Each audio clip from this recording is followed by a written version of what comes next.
Hey, welcome back to Math with Patrick. Today is January 30th. Well, I'm filming this a bit early, but we're working on the problem from January 30th, and let's work on it together. All right, let's see what the problem says. Kieran can paint half a room in 1 hour, and Jake can paint 2/3 of a room in 2 hours.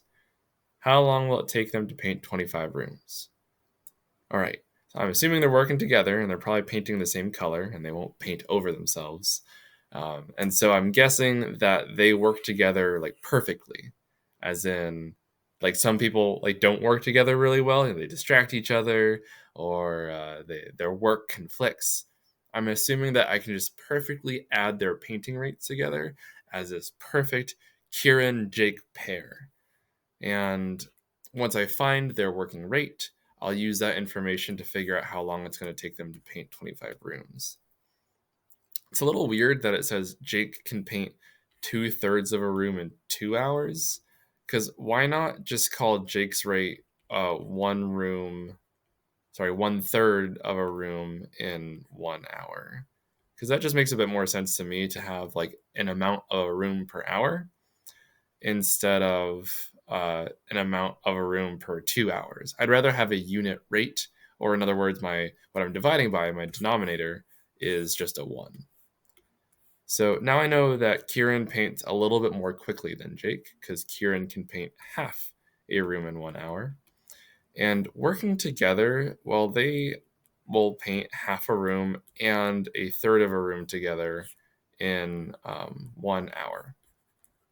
So if I do some fraction math, then I'll be able to figure out how much of a room they can paint in 1 hour, and I'll be able to find my unit rate of an amount per room per hour, or amount of a room rather per hour.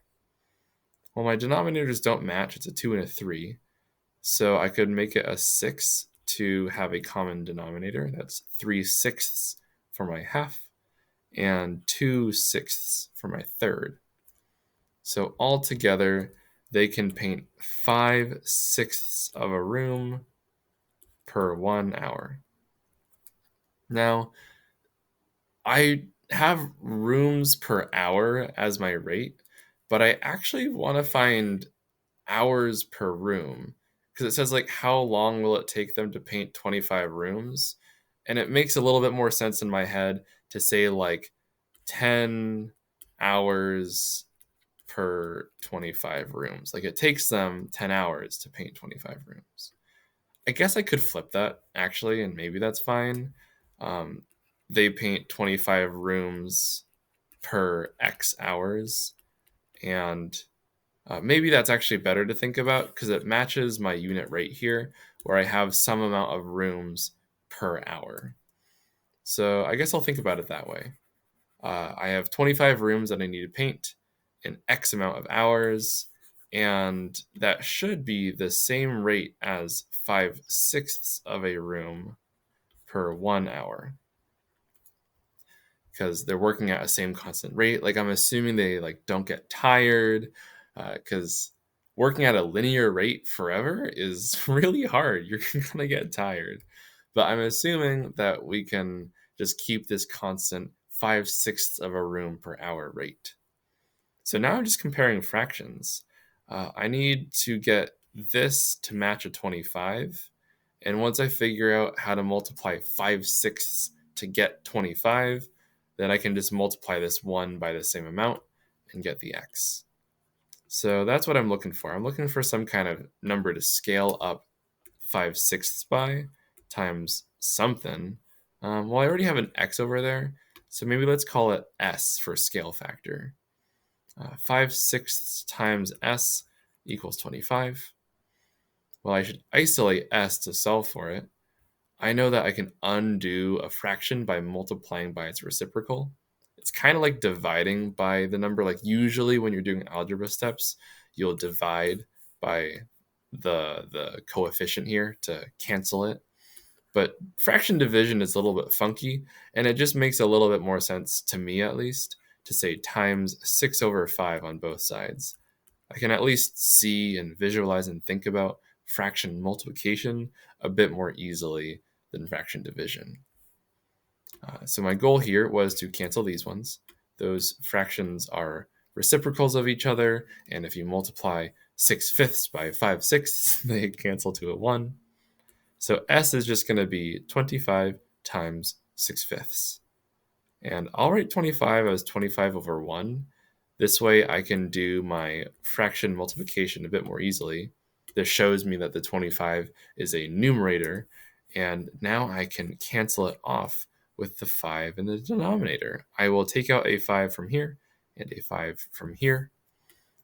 That way I don't have to work with really, really big numbers. Another totally valid way to do this is multiply 25 and 6 together first, then divide by that 5. But I'd rather not think about bigger numbers. I'd rather just cancel them out. And this way I can just do 5 times 6 in the numerator to get my answer, because I have a 1 and a 1 in the bottom, and that doesn't really do much. So 5 times 6 is 30, and I think that's my answer. 30 is S, 30 is the scale factor, 30 is what lets me multiply this numerator to that numerator. There we go. So now I can multiply this denominator to here, and this must be a 30 to line it up with this fraction. Oh, I guess you know what? Maybe I could have done that a bit differently. I'm now realizing that I could have thought about this rate as 5 rooms per 6 hours. And it's no longer a unit rate because I don't have a 1 in my denominator. But at least this way, I'm using whole numbers. And I could have instead found out that I have a times 5 on top. So I get a times 5 in the bottom to get 25 rooms per 30 hours. And that's our answer. So that 30 hours is what we wanted to find. And that is today's date. So that is our solution, and this is how I decided to get it. I did some fraction addition, found a unit rate. Might have been easier to think about that as like a whole number rate instead, but I didn't see it, so I had to go through some fraction canceling and multiplication, but I did end up at 30 hours.